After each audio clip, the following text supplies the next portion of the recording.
પંચ જ્ઞાનેન્દ્રિયો જે છે, શ્રોત્ર, ત્વક, ચક્ષુ, રસના અને ઘ્રાણ, એ પાંચે પાંચ બાકીની જે ઇન્દ્રિયો છે ને, એ અમુક જન્મ્યા પછી અમુક સમય પછી ધીરે ધીરે વ્યવસ્થિત ડેવલપ થાય છે અને જ્યારે મૃત્યુ થવાનું હોય એના ઘણા વર્ષો પહેલાં ધીરે ધીરે ક્ષીણ પણ થઈ જાય છે.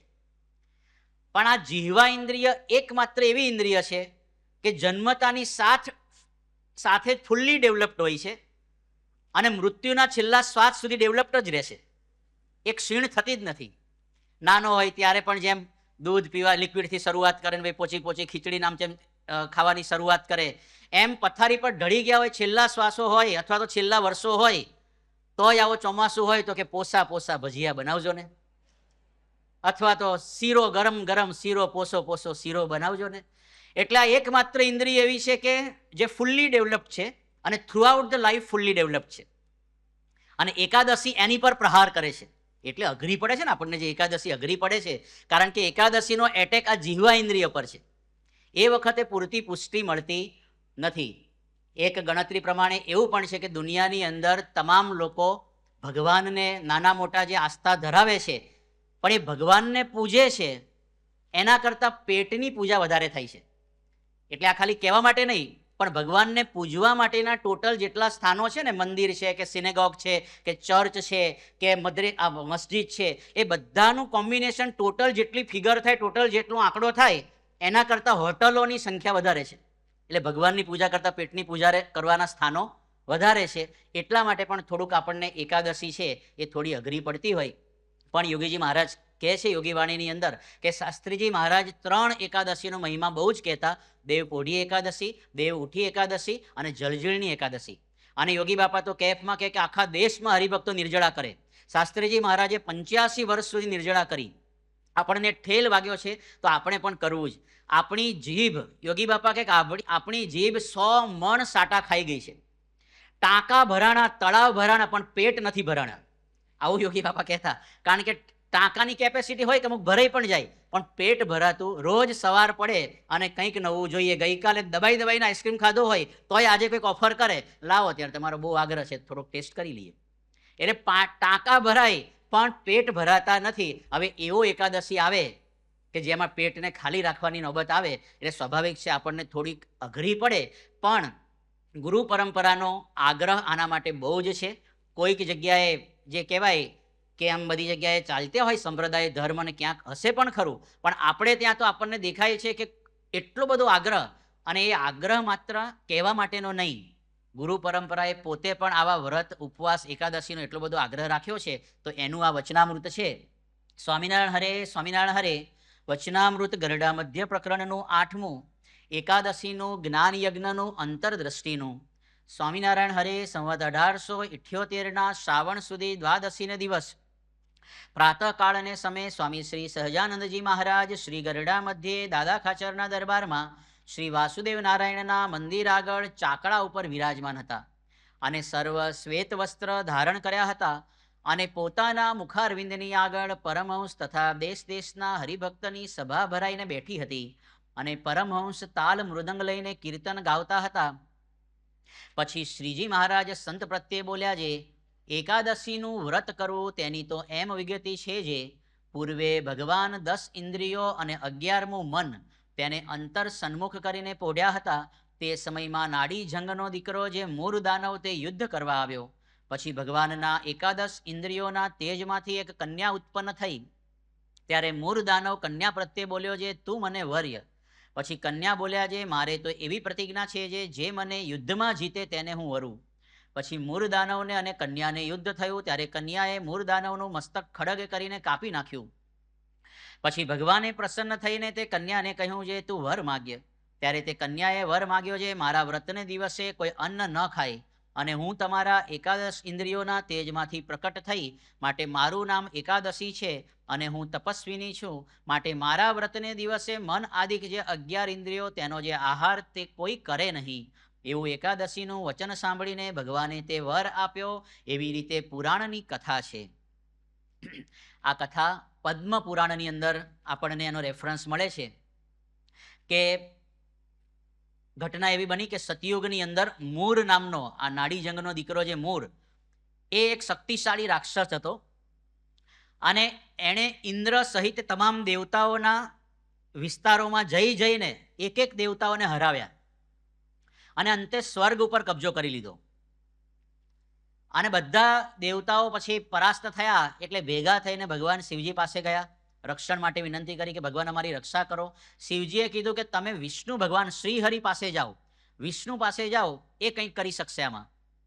એટલે પછી બધા દેવતાઓ ક્ષીર સાગરની અંદર ભગવાન વિષ્ણુ પાસે પહોંચ્યા અને આખી વાત કરી કે આવું બન્યું છે ભગવાન, આનો ત્રાસ બહુ થઈ ગયો છે ને અમારા બધાના ઘર છે વગર ડેમોલિશને, વગર જેસીબી બધા ડેમોલિશ થઈ ગયા જેવું છે, એટલે કે હવે જે કહેવાય કે કંઈક કરો તમે. એટલે પછી શ્રીહરિએ વિષ્ણુ ભગવાને કીધું કે તમે બધા એનો નિવાસ ક્યાં છે, એનો પ્રાઇવેટ ફાર્મ હાઉસ ક્યાં છે, તો કે ચંદ્રાવતી નગરીની અંદર. તો કે તમે બધા જાઓ, હું પણ પાછળ પાછળ આવું છું. અને ભગવાન વિષ્ણુ પણ બધા દેવતાઓ સાથે ચંદ્રાવતી નગર જવા માટે નીકળ્યા. અને આ બાજુ મોરને ખબર પડી અને દેવતાઓ તો ઓલરેડી ગભરાતા હતા કે એક વખત તો આપણને વ્યવસ્થિત હરાવ્યા છે. અને વિષ્ણુ ભગવાન એ વખતે નજર સામે દેખાયા અને મોર છે એ પોતાની યુદ્ધ ભૂમિની અંદર જે કહેવાય કે એકદમ ગર્જના કરતો ત્યાં આવીને ઊભો રહ્યો ભગવાન વિષ્ણુ સામે. અને એ વખતે ભગવાન વિષ્ણુ ત્યાં પ્રગટ થઈને બધા જ રાક્ષસોને વન બાય વન હુમલો કરીને બધા એનો કાસળ કાઢવા માંડ્યા અને બધાને ખતમ કર્યા. પણ મૂર છે એની સામે જે કહેવાય કે ભગવાન લડતા રહ્યા અને એવું કહેવાય છે હજારો વર્ષ યુદ્ધ ચાલ્યું. એટલે ભગવાન વિષ્ણુ કહે કે આનું પ્રોજેક્ટ પેન્ડિંગ રાખીએ ને બદ્રિકાશ્રમ જવા નીકળ્યા.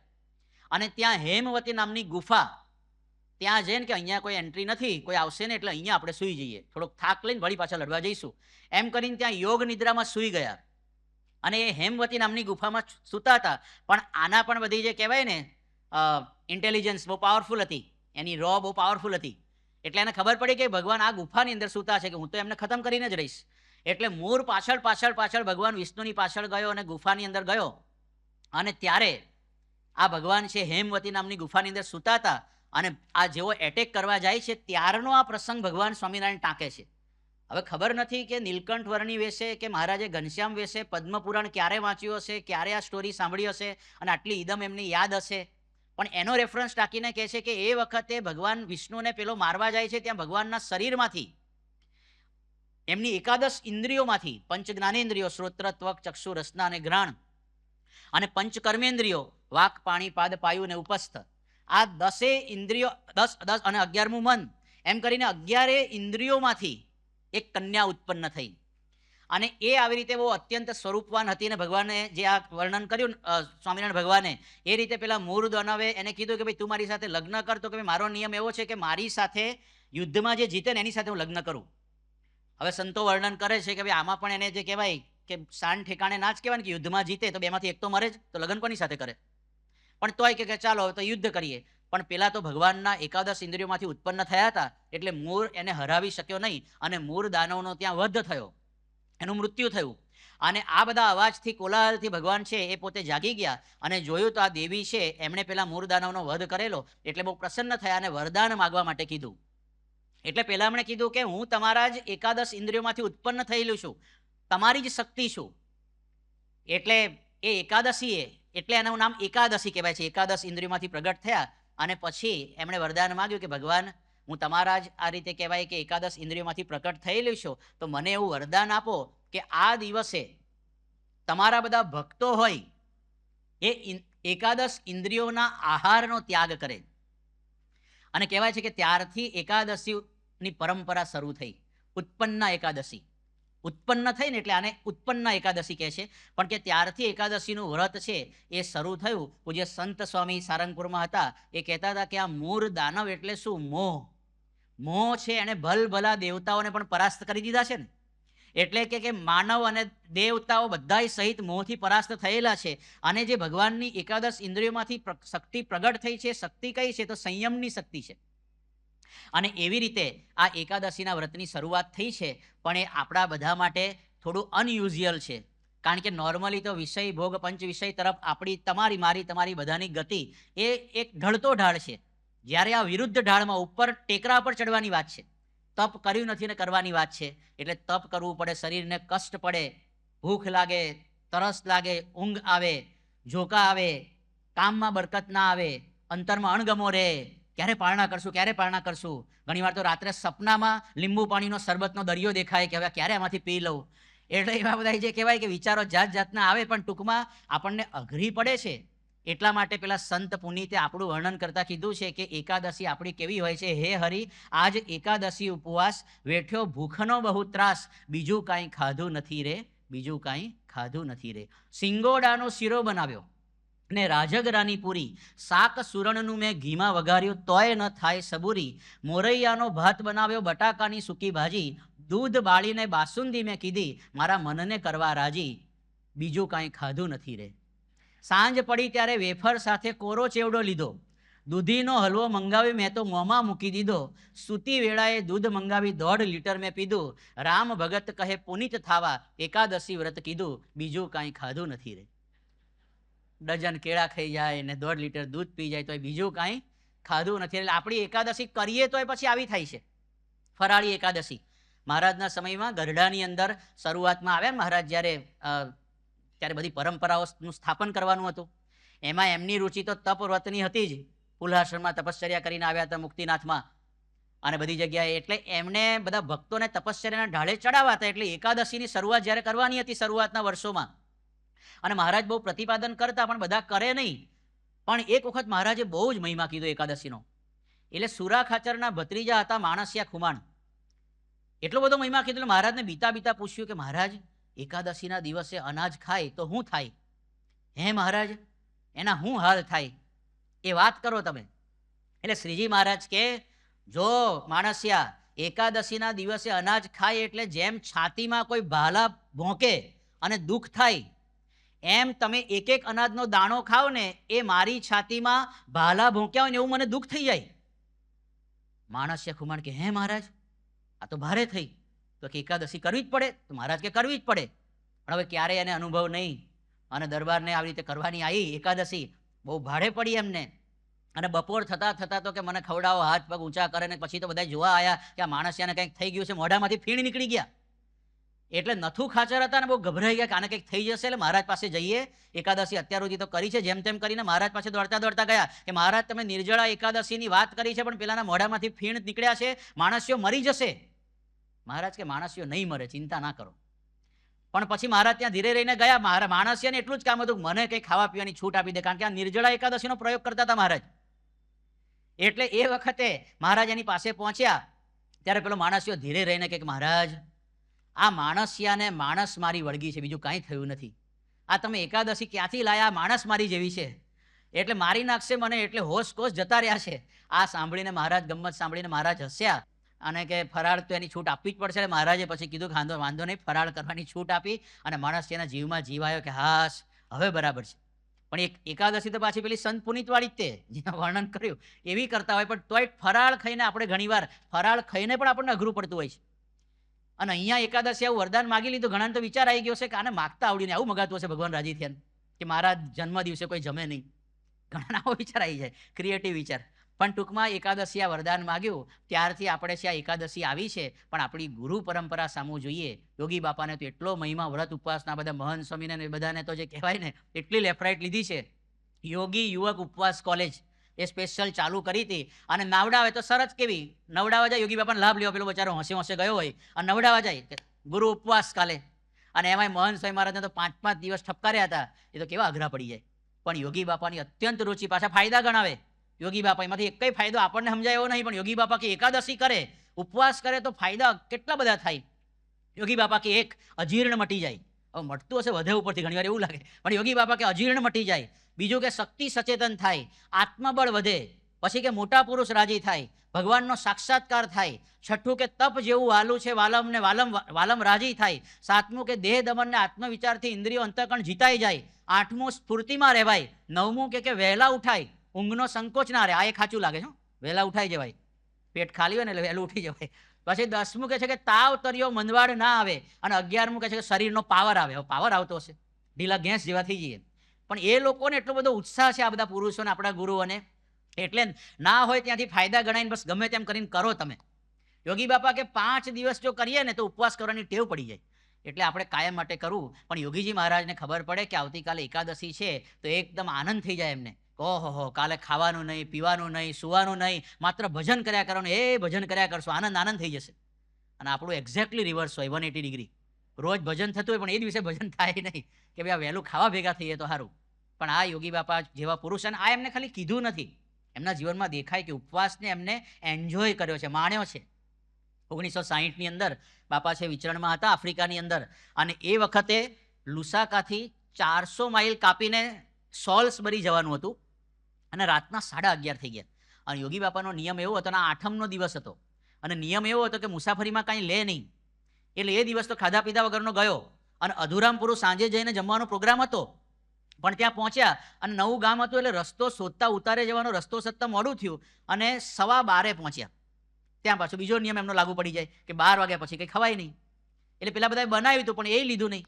સ્વામી બાપાને ઉકાળો લેવાનો કીધું પણ ઘડિયાળ બતાવી કે 12 વાગી ગયા છે. એટલે એ દિવસે ઉપવાસ થયો. નોમનો તો ઉપવાસ કરતા જ હતા, શુદ્ધ નોમનો નિર્જળા ઉપવાસ યોગી બાપા. અને એમાં હરિજયંતીનો ઉપવાસ હતો, એમાંય પાછો હતો. એટલે યોગી બાપાએ છે, અને પણ એ દિવસે ઈશ્વર સમયે વર્ણન લખ્યું છે કે બાપાના ચહેરા ઉપર એટલો બધો આનંદ વિભોરામ, અને કંઈ જાણે કે થાક જ લાગ્યો નથી. એટલું બધું ટ્રાવેલિંગનો એક તો થાક હતો, ઉપવાસનો થાક હતો, પણ કોઈને ખબર ના પડે કે આ બીજો ઉપવાસ છે. અને ત્રીજો દિવસ અધુરામપુરું એવું બન્યું કે સવારના પહોરમાં પારણા કરવાના હતા, પણ યોગી બાપાએ સાવ નહીવત આમ વાટકી જેટલું ખીચડી કઢી લીધું, અને પછી તરત ત્યાંથી મુસાફરી નીકળવાનું હતું. અને સવારે 10 વાગે નીકળી ગયા, સોલ્સબરીથી નીકળ્યા, અને સાંજે 5:30 દારે સલામ પહોંચ્યા. એટલે એ દિવસનું બપોરનું ગયું, સવારે કંઈ લીધું ના લીધું કર્યું હતું. અને એકચ્યુઅલી પારણાના દિવસે છે ને સવારે તો હજી સમજ્યા, બપોરે કડકડાઈને ભૂખ લાગે, કારણ કે પેલું એન્જિન ચાલુ થયું હોય ને સવારના પહોરમાં થોડુંક, એટલે એને બરાબર ઓઇલિંગ થઈ ગયું, એટલે બપોરે તો પાછું રેડી થઈ ગઈ આપણી ગાડી. પણ એ દિવસે બપોરનું ગયું. અને પછી બધાનો આગ્રહ હતો કે સ્વામી બાપા કંઈક લો, પણ કંઈ એમને મુસાફરીમાં લીધું નહીં. અને સાંજે પાછા આવ્યા ત્યારે પણ કંઈ ખાસ લીધું નહીં. અને ચોથા દિવસો તો એકાદશી ઊભી જ હતી. એટલે 4 દિવસ એમને છે નિર્જળા ઉપવાસ જેવું થઈ ગયું. થોડું વચ્ચે આવ્યું પારણાનું. ગુણાતીતાનંદ સ્વામીએ પણ આ વાત લખી છે કે આવી રીતે કોઈક મંદવાડ આવે અને એમાં જે કાયર થઈ જાય તો દુઃખ મટે નહીં, પણ હિંમત રાખતા એની પર મહારાજ રાજી થતા. પ્રમુખ સ્વામી મહારાજ કહેતા કે શું થઈ જવાનું છે, મરી જવાના છીએ. આવા વિચારથી મનમાં હિંમત રાખવી. 20 જુલાઈ 1983 આપણને ખ્યાલ છે કે બાપાને હાર્ટ એટેક આવ્યો. અને પછી તો અહીંયા જ જે કહેવાય કે એમ્સમાં બધું આરામ ને બધું થયું. પણ ત્યાર પછી જ્યારે અમદાવાદ ગયા અને દેવપોઢી એકાદશી આવી, એટલે કે આજની એકાદશી, નિયમની એકાદશી આવી. અને બાપાએ ત્યાં સુધીમાં ક્યારેય નિયમની એકાદશી છે એક તો સારધાર નિર્જળા કરેલી, એટલે એ વખતે પણ હવે હાર્ટ એટેક આવી ગયો છે. ડૉક્ટરોના સૂચન પ્રમાણે બધી દવાઓ લેવાની છે, એટલે સ્વાભાવિક છે ફરાળ કરે એ જ સારું. અને આમે આટલી મોટી ઉંમર થઈ ગઈ છે, એટલે બધા સંતો ભક્તોએ બહુ આગ્રહ કર્યો. એટલે સંતોને તો ગાંઠ્યા નહીં, પણ પછી અંબાલાલ કાકા બકરીપોરવાળા એમણે બહુ આગ્રહ કર્યો. પણ બાપાના મનમાં નક્કી હતું, પાછા પધાર્યા એનો પોતાના ઉતારામાં ત્યારે, કે મારે કશું જમવું નથી. પણ આમણે એટલો બધો આગ્રહ કર્યો, એટલે પછી શાસ્ત્રીજી મહારાજના સમયના હરિભગત એટલે દુખાય નહીં, એટલે એ દ્રષ્ટિકોણથી દવા પીવા પૂરતો ઉકાળો ગ્રહણ કર્યો, કે દવાની સાથે ચલો ઉકાળો લઈ લઈએ. પણ એ કેટલી આમ કઠિનાઈથી લીધો હશે. કેટલા જે કે એમને દુઃખ થયું હશે કે જેવો ઉકાળો અંદર ગયો અને આ બાજુ સ્વામીના આંખની અંદર આંસુ બહાર આવ્યા. એટલે કે એકદમ સ્વામી ગળગળા થઈ ગયા. અને ઉકાળો ગળો નીચે ઉતારતા જાણે કે આમ ધગધગતું શીશુ ગળે ઉતારવાનું હોય ને, એવો અનુભવ જાણે કે થયો હશે. હવે બપોર થઈ અને વળી પાછા સંતો ફરાળની થાળી લઈને આવ્યા. એટલે સ્વામી બાપા જે છે એ સંતો ભક્તોને વિનંતી ઘણી બધી કરી, પણ પેલા લોકોએ તે પણ ગાંઠે એવા હતા ને કે સ્વામી હવે તો તમારે લેવું જ પડે, ડૉક્ટરોનું સૂચન છે, હાર્ટ એટેક છે, આમ છે તેમ છે, અને આપની તબિયત નરમ છે, એટલે રોગ છે, એટલે થોડુંક તો સ્વીકારો. વળી આ બધાએ આગ્રહ કર્યો, એટલે સ્વામી ફરી પાછું થોડું લેવું પડ્યું. નજીવું ફરાળ લીધું હશે પાછું, એટલું બધું નહીં કે આપણને પાછી છૂટ મળે, એટલે વ્યવસ્થિત બેટિંગ કરી લઈએ. જે હોય એ પછી મોરૈયાનો હોય કે જે કહેવાય સાબુદાણાનો ખીચડી હોય કે જે હોય, પણ સ્વામી બાપાએ સાવ સાધારણ લીધું. તો પણ વળી પાછી એમની આંખમાંથી આંસુ આવી ગયા, અને સ્વામીને સહેજે ગમવું નહીં. અને ઊભા થતા થતા તો બાપા બોલી ગયા કે મહાદુઃખ થયું, મહાદુઃખ કર્યું, આજે એકાદશી આવું કર્યું. જાણે કે બહુ મોટો અપરાધ થઈ ગયો હોય. એટલે સંતો પણ થોડા એ થયા. સ્વામીને કીધું કે બાપા આપણનું બ્લડ પ્રેશર અત્યારે નીચું છે, ડૉક્ટરોના સૂચન છે. બાપા કે તો સાંજ સુધી તો ખેંચી જ શકે જ ને, આ તો સવારના પોરમાં ઉકાળો પીવડાવી દીધો, બપોર ફરાળ કરાવી દીધું. બાપા કે આ બધી ચિંતા બહુ ના કરવાની હોય. પણ તેમ છતાં આ બધું જે થયું ત્યાર પછી બાપાએ જાણે કે ઉદાસીનતા ધારણ કરી લીધી ચહેરા પર. આમ રોજ તો જે એમનો ચહેરો ખીલેલો હોય, હસતા હોય, એકબીજાને ગમ્મતો કરાવતા હોય, પણ સ્વામી બાપા 2 દિવસ સુધી એટલા ઉદાસીન રહ્યા. બીજા દિવસે ગાંધીનગર અક્ષરધામની મૂર્તિઓના કામ માટે જોવા માટે જવાના હતા, તો પણ કોઈ વધારે કોઈની સાથે ગમ્મત નહીં. રાત્રે અમદાવાદ પાછા આવ્યા તો પણ એવો ને એવો ચહેરો. રાતનું ફરાળ લઈ અને એ વખતે જ્યારે અંબાલાલ કાકાએ ફરી આગ્રહ કર્યો અને બહુ રાજી થયા કે બાપા તમે અમારું બહુ રાખ્યું, તો હવે ગુણાતીત દ્વિશતાબ્દી વખતે પણ અમે તમારું રાખશું. કારણ કે 85માં સમય આવતો હતો કે અમારા આગ્રહથી તમે આજે બધું ફરાળ અંગીકાર કરેલો, આભાર માનવા આવ્યા. ત્યારે સ્વામી બાપા કે તમે તો અમારું રાખ્યું જ છે, ક્યાં નથી રાખતા, પણ આ તો નિયમની એકાદશી, અને એમાંય 2-4 વખત ફરાળ હોય, એકાદ વખત હોય તો બરાબર, બહુ ઠીક નહીં આ. અને સ્વામી બાપા કે નિર્જળા ઉપવાસ ન કરવા દીધો, પણ પ્રવાહી ખાલી લે તોય ચાલે. આને આ તો કશું ના કહેવાય કે ઉપવાસે નહીં અને કાંઈ નહીં. આટલું બોલતા બોલતા બાપા આમ ગળગળા થઈ ગયા, અને છેક બીજા દિવસની સાંજ સુધી સ્વામીનો ચહેરો એવો ને એવો રહ્યો. એ વખતે જે કહેવાય કે નોંધ બધાએ કરી, કોઈ વિશેષ વાત નહીં, કોઈ વિનોદ નહીં, કશું જ નહીં. થોડા દિવસ પછી એક ઋષિકેશ ભગતે વાત કરી કે બાપા આપ કશું ગ્રહણ ન કરો તો ભક્તોના ભાવ કેવી રીતે પૂરા થાય. પણ સ્વામી બાપા કે ભાવ પૂરા કરવાના, પણ ભાવ તૂટી જાય એવું ના કરવાનું હોય. અને એમ કરીને સ્વામી બાપાએ કીધું કે ભાવથી વિનંતી કે આગ્રહ કરો તે બરાબર, પણ પછી રુચિ સમજવી જોઈએ. થોડી તો તમારે રુચિ સમજવી જોઈએ ને. એટલે સત્પુરુષની રુચિ આ દિશામાં છે કે ભાઈ ઉપવાસ આવે તો મને નિર્જળા કોઈ કરવા દે. અને આપણી બધાની સામાન્ય જીવ છે, રુચિ કેવી હોય, રાહ જોતા હોય વોટ્સએપમાં મેસેજ જો આવી જાય, કદાચ કંઈક છૂટ આવી જાય ડૉક્ટર સ્વામી તરફથી, કોઠારી બાપા તરફથી, તો બહુ સારું. એટલે આપણો સ્વાભાવિક છે કે આપણો જીવ સ્વભાવ છે, આ તો બ્રહ્મદશાની વાત છે. પણ તેમ છતાં આ સત્પુરુષે પોતે ખાલી વાત નથી કરી, પણ એમના જીવનમાં આ દ્રઢતા છે. એટલે શ્રીમદ ભગવદ્ ગીતામાં આવા મહાપુરુષો માટે લખાયું છે, યા નિશા સર્વભૂતાનામ તસ્યામ જાગૃતિ સંયમી યસ્યામ જાગૃતિ ભૂતાની સા નિશા પશ્યતો મુને. કે જે દિશામાં સમગ્ર જગત એ સૂવે છે, એ દિશામાં આ પુરુષો જાગ્યા છે. એટલે કે તપશ્ચર્યામાં, ઉપાસનામાં, ભક્તિમાં આપણે બધા ઊંઘીએ છીએ, ત્યાં એ લોકો જાગ્યા છે. અને યસ્યામ જાગૃતિ ભૂતાની સા નિશા પશ્યતો મુને. અને જ્યાં આપણે બધા જાગ્યા છીએ પંચ વિષય પાછળ દોડવામાં, ખાવામાં, પીવામાં, ત્યાં આ પુરુષો સૂતા છે. એમને લેશ માત્ર આસક્તિ આવી છે નહીં. મહંત સ્વામી મહારાજના જીવનમાં પણ પહેલેથી આવું આપણને દેખાય. 8 એપ્રિલ 1995ના દિવસે બોચાસણમાં પ્રમુખ સ્વામી મહારાજ પણ હતા અને મહંત સ્વામી મહારાજ પણ હતા. અને એ વખતે ડૉક્ટર ગુપ્તા આવેલા મહંત સ્વામી મહારાજની જે કહેવાય કે સ્વાસ્થ્યની બધી એ ધ્યાન રાખતા હતા. અને એમણે પ્રમુખ સ્વામી મહારાજને ડાયરેક્ટ વાત કરી કે બાપા મહંત સ્વામી મહારાજ ટ્રીટમેન્ટ લે છે, પણ વધારે પડતા ઉપવાસ કરે છે, તો તમે થોડી ના પાડો એની. આ સાંભળીને મહંત સ્વામી મહારાજને પ્રમુખ સ્વામી મહારાજે કીધું કે આ ડૉક્ટરો હવે કહે છે ઉપવાસો બહુ તમારે ના કરવા, એમ કરીને બધી વાત કરતા હતા. પણ હવે બીજા દિવસ હતો એ શ્રીહરિ જયંતિનો હતો, નોમનો. એટલે મહંત સ્વામી મહારાજ કે ધીરે રેન કે પણ બાપા આવતીકાલે તો વાંધો નહીં ને, મોટો ઉપવાસ છે.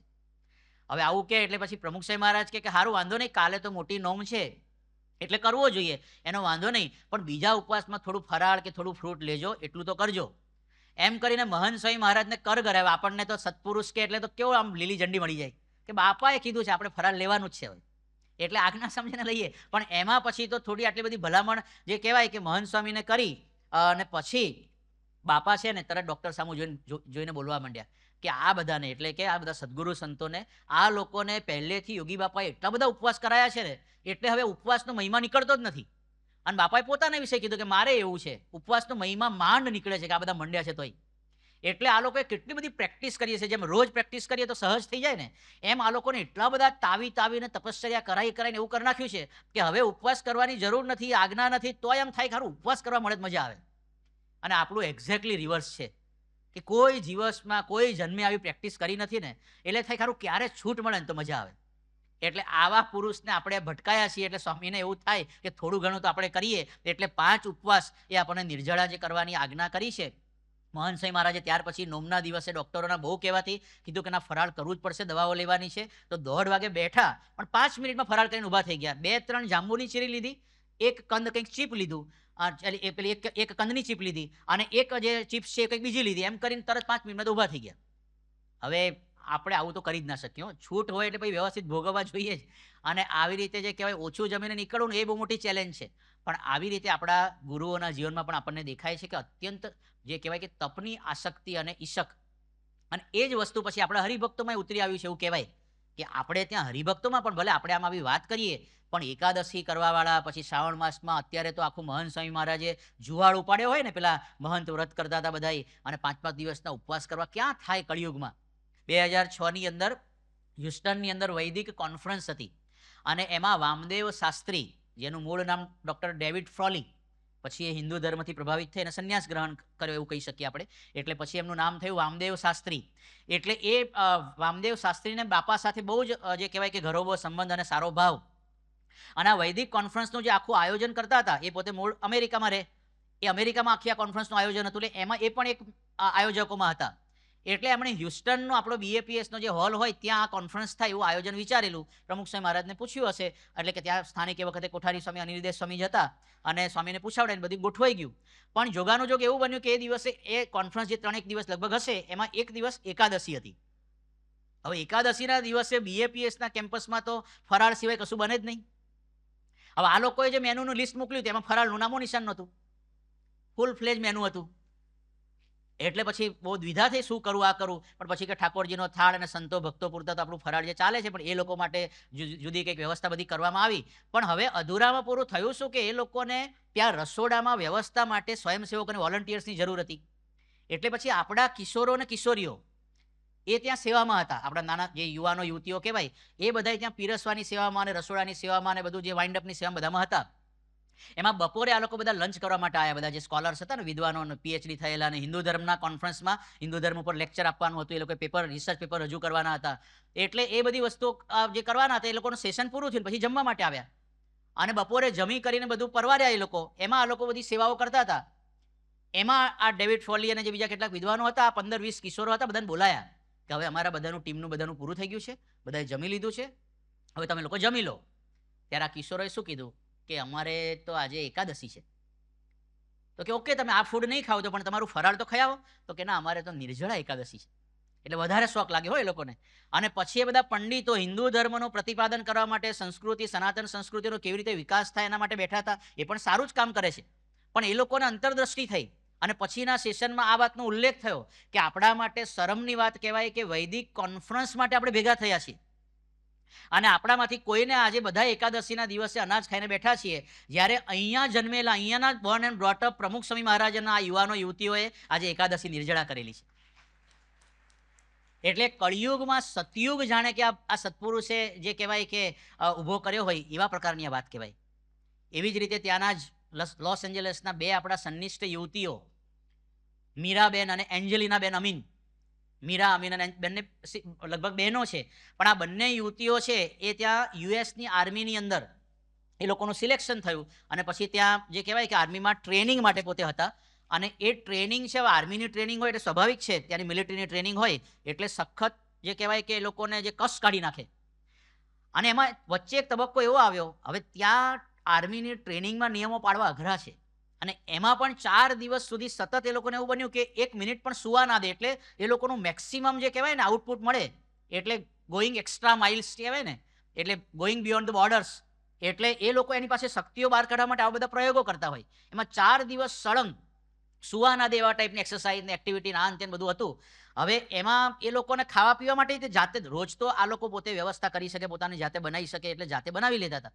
પણ આ 4 દિવસ દરમિયાન એ લોકો જ ખાવા પીવાનું બનાવવાનું અને જે આપે એ લેવાનું. હવે એ તો સ્વાભાવિક છે, અભક્ષ્ય હોય, નોનવેજ હોય ત્યાંના ફૂડમાં બધી રીતે, એટલે એ તો લે નહીં આ લોકો, સત્સંગી આપણા. એટલે ભૂખ્યા રહીને પણ એ લોકોએ એ ટ્રેનિંગ પાર પાડી. પછી એ સમય પણ બહુ ઓછો મળે, એમાં નાવા ધોવાનું, પૂજા કરવાનું એ લોકો રેગ્યુલર કરે. સહેજ સમય મળે એટલે બીજા બધા પોતાનો થોડો આરામ કરી લે, રિલેક્સ થઈ જાય. આ લોકો રવિસભા પણ કરતા દર અઠવાડિયે, એટલે કથા વાર્તા વાંચી લે, વચનામૃતનો પાઠ કરતા, એ બધું કરી લે. અને આટલી દ્રઢતાની અંદર વચ્ચે એકાદશી આવી અને એ વખતે નિત્ય પૂજા પણ રેગ્યુલરલી કરતા, પણ એકાદશી આવી. હવે એ દિવસે ફરાળ કરવું હોય પણ ફરાળ મળવું જોઈએ, પણ એ પણ મળ્યું નહીં. અને બાજુવાળા જે એ લોકોને ભોજન ફૂડ જે મળતું હતું એ તો આપે એ લોકો, એટલે બાજુવાળાને આપી દે, કારણ કે એ ખવાય એવું ના હોય. એટલે આવી કઠિન પરિસ્થિતિની અંદર પણ એ લોકોએ એકાદશી કરી. એક બાજુ આવું ફિઝિકલી હેવી લોડિંગ એક્સરસાઇઝ બધી ચાલતી હોય અથવા તો જે કહેવાય કે લોકોની એક્ટિવિટીઝ ચાલતી હોય, અને એની વચ્ચે આ બંને બહેનો એકાદશી કરી. ટ્રેનિંગ દરમિયાન પગના તળિયા ફાટી જાય એવા ઘણીવાર જે કહેવાય માઉન્ટેનિયરિંગ ને ટ્રેકિંગ ને જંગલની અંદર જવાનું ને એ બધી પરિસ્થિતિ પણ હતી. તો એ લોકોને પૂછવામાં આવ્યું કે આવી પરિસ્થિતિમાં તમને બળ કેવી રીતે રહ્યું? તો કે અમે નીલકંઠ વર્ણિનો વિચાર કરતા હતા, સતત અમને યાદ આવ્યા. અને બીજું, પ્રમુખ સ્વામી મહારાજે ભોગાવાની જે નદી અને એની અંદર ભોગાવા નદીની અંદર વઢવાણની અંદર રેતીમાં ખુલ્લા પગે ગયા હતા અને પગમાં ફોલ્લા પડી ગયા હતા પ્રમુખ સ્વામી મહારાજને, એ અમે યાદ કરતા હતા. અને પછી જ્યારે પાછા ઉપરથી ચડીને પાછા આવ્યા ત્યારે માંડ થોડુંક જે કહેવાય કે જમવા ભેગા થવાનું હતું, એટલે બીજા બધા તો ભોજન ઉપર આમ તૂટી પડ્યા. પણ આ લોકોને તો એકાદશીના કારણે એ દિવસે જમવાનો પણ મેળ પડ્યો નહીં, પણ અનાજનો એક કણ પણ આ લોકો એ દિવસે મોઢામાં નાખ્યા વગર આટલું ટ્રેકિંગ પણ કર્યું. એટલે પછી એમના આજુબાજુના ફ્રેન્ડ્સે, એમના જે લીડર હોય ને, સાર્જન્ટ કહેવાય એને મિલિટરીમાં, એ સાર્જન્ટને વાત કરી કે આ બહેનોને આજે એકાદશી છે અને એ લોકો, એટલે કે એ લોકોના કંઈક રિચ્યુઅલ્સ છે, હિન્દુ રિચ્યુઅલ્સ, અને એ લોકો કંઈ જમતા નથી. આ પ્રકારની જ્યારે વાત કરી ત્યારે સાર્જન્ટે આ બંને બહેનોને સ્પેશિયલી બોલાવ્યા અને એ લોકોને લશ્કરની અંદર આમ તો અપવાદ રૂપે કહેવાય પણ સ્પેશિયલી છૂટ આપી અને એકાદશીની જે કહેવાય એ લોકોને કરવા દીધી અને થોડું ડાયલ્યુટ કર્યું એનું એ દિવસનું જે કંઈ શેડ્યુલ હશે અને કંઈક એને ફૂડની વ્યવસ્થા કરી આપી, ફ્રૂટ વગેરે. પણ ટૂંકમાં આપણને ખ્યાલ આવે કે આવા સંજોગોની અંદર પણ કળિયુગની અંદર 21મી સદીની અંદર અમેરિકાની અંદર બોર્ન એન્ડ બ્રોટઅપ એ યુવાનો યુવતીઓ એકાદશી કરતા હોય એટલે અહીંયા જે મહારાજે મહિમા કીધો છે એ આપણા સત્પુરુષોએ પ્રવર્તાવ્યો છે એવું આપણને લાગે. અને હવે આગળ મહારાજ કહે છે અને વળી ધર્મશાસ્ત્રમાં પણ એમ કહ્યું છે જે એકાદશીનું વ્રત કરવું તે દિવસ કામ ક્રોધ લોભાદિક સંબંધી ભૂંડા ઘાટ મનમાં થવા દેવા નહીં અને દેહે કરીને કાંઈ ભૂંડું આચરણ કરવું નહીં એમ શાસ્ત્રમાં વચન છે. અને તે શાસ્ત્ર પ્રમાણે જ અમે પણ કહીએ છીએ જે એકાદશીને દિવસ ઢોર લાંઘણ કરવી નહીં અને એકાદશ ઇન્દ્રિયોના આહારનો ત્યાગ કરે તે એકાદશી સાચી અને તે વિના તો ઢોર લાંઘણ કહેવાય. અને જેમ પ્રાણને અન્નનો આહાર છે તેમજ શ્રોત્રને શબ્દનો આહાર છે અને ત્વચાને સ્પર્શનો આહાર છે અને નેત્રને રૂપનો આહાર છે અને જીહવાને રસનો આહાર છે ને નાસિકાને ગંધનો આહાર છે અને મનને સંકલ્પ વિકલ્પનો આહાર છે, એવી રીતે 11 ઇન્દ્રિયોના જુદા જુદા આહાર છે તે સર્વે આહારનો ત્યાગ કરે તેનું નામ એકાદશી વ્રત કહેવાય. પણ 11 ઇન્દ્રિયો કુમાર્ગે દોડે અને પોતપોતાના અન્નને ખાય તે એકાદશીનું વ્રત શાસ્ત્ર પ્રમાણે ન કહેવાય. માટે એકાદશીનું વ્રત કરવું ત્યારે તો 11 ઇન્દ્રિયોને આહાર કરવા દેવો નહીં. એવું વ્રત 15 દિવસમાં એકવાર આવે તે ખબરદાર થઈને કરવું તો તેને ઉપર ભગવાન પ્રસન્ન થાય છે. પણ તે વિના જે ઢોર લાંગણ તેણે કરીને ભગવાન પ્રસન્ન થતા નથી. અને શ્વેતદ્વીપમાં જે નિરન્ન મુક્ત કહેવાય છે તે તો સદાય એ વ્રત રાખે છે, ક્યારેય પણ એ વ્રતનો ભંગ થવા દેતા નથી, માટે નિરન્ન કહેવાય છે. અને આપણે પણ ઈચ્છા તો એમ રાખવી છે જેવા શ્વેતદ્વીપમાં નિરન્ન મુક્ત છે તેવું જ થવું છે, પણ એ વાતમાં હિંમત હારવી નહીં. એવી રીતે જે હિંમત રાખીને જેવું મોરે કહ્યું તેવું એકાદશીનું વ્રત કરે, મોરે એટલે કે પહેલાં, અને ભગવાનની કથા કીર્તનાદિકને કરે ને સાંભળે ને રાત્રિએ જાગરણ કરે તો તે વ્રત સાચું છે. અને શાસ્ત્રમાં એનું જ નામ એકાદશી કહી છે. એટલી વાત કરીને શ્રીજી મહારાજ મૌન રહ્યા અને સંતે કીર્તન ગાવા માંડ્યા. હવે આ તો એક PhD ટાઈપનું લેસન પાછું મહારાજે આપ્યું. પેલું તો ખાલી આહાર બંધ કરવાની વાત હતી, પણ મહારાજ કહે છે કે એકાદશ ઇન્દ્રિયોનો આહાર બંધ કરવાનો છે. ઓરિજિનલ વરદાન તો એ માગ્યું છે, પણ ઘણીવાર આપણે જોઈએ છીએ કેટલાક લોકોને જાગરણ કરવાના હોય રાત્રે તો કે આખી રાત જાગવાનું છે, વ્રત કર્યું છે, તો જાગરણ કરે કેવી રીતે? તો અમારા સમય અત્યારે તો હવે મોબાઈલમાં આવી ગયું બધું, નેટફ્લિક્સ ને આ ને બધું. અમારા સમયે સ્પેશિયલ પેલા ભાડે લેવા જવા પડતા હતા VCR ને થિયેટર ને, તો વ્રત હોય ને બધા બહેનોને તો એ સોસાયટીમાં બધા ભેગા મળીને VCR ને પેલું જે કહેવાય કે ટીવી ને બધું લઈ અને 4-5 મૂવી એની પેલી કેસેટ લઈ આવે અને બધા આખી રાત જોવે એટલે જાગરણ પસાર થઈ જાય. જાગવાનું છે ને. અહીંયા તો કહે છે કે ભાઈ બધી ઇન્દ્રિયોનો આહારનો સંયમ કરવાનો છે, આંખની ઇન્દ્રિયોનો આહારનો પણ સંયમ કરવાનો છે. એટલે બધી જ રીતે એ ઇન્દ્રિયોનો સંયમ સાથેનું વ્રત થાય તો યથાર્થ એકાદશી કરી કહેવાય, બાકી ઢોર લાંઘણ કર્યું કહેવાય એવું મહારાજ અહીંયા કહે છે. પણ ટૂંકમાં આપણે એનાથી કંઈ ગભરાઈ જવાની જરૂર નથી. એ દિશામાં પ્રયત્ન કર્યા કરવાનો છે. પણ આમ જે કહેવાય કે ખબર જ ના હોય, ઘણાને તો ખબર જ નહીં હોતી, અને જાગરણ એટલે ખાલી જાગવાનું એટલું જ ખબર હોય છે. એટલે એટલી અજ્ઞાન અવસ્થામાં તો આપણે ના હોવા જોઈએ કે જાગરણ કરવાનું છે પણ ભગવાનનું ભજન ભક્તિ કરીને કરીએ, કંઈક ભગવાન અને સંતના વિડીયો જોઈએ, એમના દર્શન કરીને કરીએ તો હજી બરાબર છે. અને આ તો પંચ વિષય જે છોડવાના છે જે દિવસે, એ દિવસે વિશેષ લાભ લે એનો, કે આજે જાગરણ કરવાનું છે એટલે જરા જોઈ નાખીએ. પણ ટૂંકમાં અહીંયા મહારાજ છે એ આ પ્રકારની વાત આપણને કરે છે. પછી વળી શ્રીજી મહારાજ બોલ્યા છે, જ્યારે બ્રહ્માએ પ્રથમ સૃષ્ટિ કરી ત્યારે સર્વે પ્રજાને કહ્યું છે તમો સર્વે યજ્ઞ કરજો ને તે યજ્ઞ કરીને તમારી સર્વે પુરુષાર્થની સિદ્ધિ થશે અને સૃષ્ટિની પણ વૃદ્ધિ થશે. હવે થોડો ટોપિક બદલાય છે. એકાદશીનું, જ્ઞાન યજ્ઞનું અને અંતરદ્રષ્ટિનું 3 ટાઇટલ છે ને, એટલે એકાદશીનું ચેપ્ટર ક્લોઝ કરીને મહારાજ યજ્ઞ તરફ જાય છે. આપણી યજ્ઞીય સંસ્કૃતિ કહેવાય, વૈદિક સંસ્કૃતિ. એટલે એમાં મહારાજ થોડુંક જે કહેવાય કે પોતાનું મનન અથવા એક જે કહેવાય કે એ યજ્ઞને કઈ દિશામાં લઈ જાય છે, બહુ એકદમ આપણને કહેવાય કે બહુ સારી રીતે એ દિશામાં લઈ જઈ રહ્યા છે. પછી વેદમાં બહુ પ્રકારના જે યજ્ઞ હતા તે સર્વે બ્રહ્માએ વિધિ સહિત બતાવ્યા. તેમાં જે પ્રવૃત્તિ માર્ગવાળા હતા તેને તો રાજસી તામસી એવા પ્રવૃત્તિ માર્ગના યજ્ઞ બતાવ્યા, અને જે નિવૃત્તિ માર્ગવાળા હતા તેને તો સાત્વિક યજ્ઞ બતાવ્યા. તે યજ્ઞ શ્રી કૃષ્ણ ભગવાને ભગવદ્ ગીતાને વિશે પણ કહ્યા છે. માટે આપણે તો નિવૃત્તિ માર્ગવાળા છીએ તે આપણે તો સાત્વિક યજ્ઞ કરવા, પણ જેમાં પશુ મરતા હોય એવા જે રાજસી તામસી યજ્ઞ તે આપણે કરવા નહીં. મહારાજે અહિંસક યજ્ઞોની પરંપરા જે ચાલુ કરી હતી એ યજ્ઞ વિશે પણ અહીંયા થોડી વાત કરે છે. પણ પછી એ સાત્વિક યજ્ઞની ડેફિનેશન એ હવે જે કરે છે એ યજ્ઞ તો આપણે રોજ કરવાનો છે. તે સાત્વિક યજ્ઞની રીત જે 10 ઇન્દ્રિયો અને 11મું મન એ સર્વે જે વિષયમાં ચોંટે ત્યાંથી પાછા ખેંચીને બ્રહ્મ અગ્નિને વિશે હોમવા, એનું નામ યોગ યજ્ઞ કહેવાય. અને એવી રીતે હોમતા હોમતા જેમ યજ્ઞ કરનારાને ભગવાન દર્શન આપે છે, તેમજ એ યોગ યજ્ઞના કરનારાને અંતરને વિશે પોતાનું સ્વરૂપ જે બ્રહ્મ તેને વિશે પરબ્રહ્મ જે શ્રી પુરુષોત્તમ તે પ્રગટ થઈ આવે છે. એ યોગ યજ્ઞનું ફળ છે. કહેતા કે 10 ઇન્દ્રિયોને 11મું મન એ બ્રહ્મ અગ્નિને વિશે હોમવા, એ બ્રહ્મ સ્વરૂપને વિશે હોમવા. એમ આપણે સમજીએ કે આંખે કરીને અખંડ એમના દર્શન થાય, અથવા તો મને કરીને એમનું ચિંતવન થાય. એટલે એ રીતે જે કહેવાય કે આપણે જેટલું બને એટલું આવા બ્રહ્મમય બની શકીએ. અને ત્યાર પછી એક ડેફિનેશન કરે છે, અને અંતરદ્રષ્ટિએ કરીને જે ભગવાનના ભક્તને વર્તવું તે જ્ઞાન યજ્ઞ કહેવાય છે. બીજો યજ્ઞ કયો આપે છે? જ્ઞાન યજ્ઞ. પેલો યોગ યજ્ઞ હતો. અને જ્ઞાન યજ્ઞ કોને કહે છે? કે અંતરદ્રષ્ટિ આપણે કરીએ ને એ જ્ઞાન યજ્ઞ છે. પણ હવે અંતરદ્રષ્ટિની ડેફિનેશન પણ બહુ યુનિક આપે છે, મૌલિક આપે છે. આપણા મનમાં કે અંતરદ્રષ્ટિ એટલે અંતર સામું જોવું, એ પણ એક પ્રકારની અંતરદ્રષ્ટિ છે જ.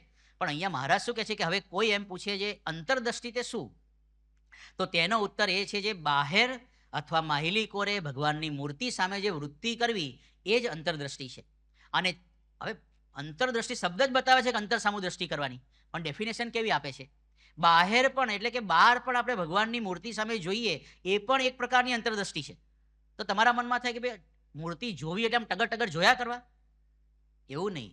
મૂર્તિ જોવી એટલે એ પુરુષનું આચરણ જોવું, એ કેવી રીતે બોલે છે, કેવી રીતે ચાલે છે, કેવી રીતે ક્રિયા કરે છે, કેવી રીતે એમનું વર્તન છે, એ કેવી રીતે જે કહેવાય કે ભગવાનની ભક્તિ કરે છે, કેવું એમની અંદર નિર્માણીપણું છે, કેવી રીતે જે કહેવાય કે નિસ્વાદીપણું છે.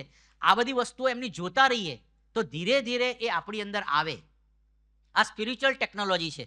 મહારાજે પ્રથમના 58ના વચનામૃતની અંદર પણ આ વાત કરી છે. ત્યાર પછી મારા ખ્યાલથી અંત્યના 24ના વચનામૃતમાં પણ આ વાત કરી છે કે ભગવાન અને સંતના ગુણોનું જેમ જેમ આપણે મનન કરતા જઈએ તો એ ગુણો આપણી અંદર આવતા જાય. એટલે મહારાજે એને પણ અંતરદ્રષ્ટિ ગણાવી છે, અને એને જ જ્ઞાન યજ્ઞ કયો છે. બહાર અથવા માહિલીકોરે ભગવાનની મૂર્તિ સામે જે વૃત્તિ કરવી એ જ અંતરદ્રષ્ટિ છે. અને તે વિના તો અંતરદ્રષ્ટિ કરીને બેઠો છે, પણ બાહ્ય દ્રષ્ટિ જ છે. માટે બહાર ભગવાનનું દર્શન તથા પૂજન તથા ભગવાનની કથા કીર્તન એ આદિ જે ભગવાન સંબંધી ક્રિયાઓ હોય તે સર્વે અંતરદ્રષ્ટિ છે. અને એ સર્વે જ્ઞાન યજ્ઞ થાય છે. અને તે જ ભગવાનની મૂર્તિને અંતરમાં ધારીને તેનું પૂજન વંદન આદિ જે કરવું તે પણ અંતરદ્રષ્ટિ છે. ને જ્ઞાન યજ્ઞ છે માટે સત્સંગી માત્રને તો એવો અખંડ જ્ઞાન યજ્ઞ થાય છે. અને સમાધિ તો કોઈકને થાય છે ને કોઈકને નથી થતી. તે તો પરમેશ્વરની ઈચ્છાએ કરીને એમ રહ્યું છે, અથવા કોઈક ઠેકાણે ભક્તની કચાશ વતે કરીને એમ રહ્યું છે. એટલે અહીંયા મહારાજ સમજાવે છે કે આવા પ્રકારનો આપણે જ્ઞાન યજ્ઞ કરવાનો છે. ભગવાન અને સંત સામું જોવાનું છે કે કેવું એમનું નિર્માણીપણું છે, કેવી એમની ભક્તિ છે, અને કેવી રીતે એમની સરળતા છે, કેવી રીતે નાના બાળકની પણ એ માફી માગી શકે છે, કેવી રીતે એમની દિનચર્યા છે. એ બધું પણ આપણે એમના સામું જોઈને આપણે જો આપણા જીવનમાં અપનાવતા જઈએ તો એ પણ એક પ્રકારની અંતરદ્રષ્ટિ છે. એમની સેવા ભક્તિ, એમનું ભજન એ આપણે જોતા રહીએ.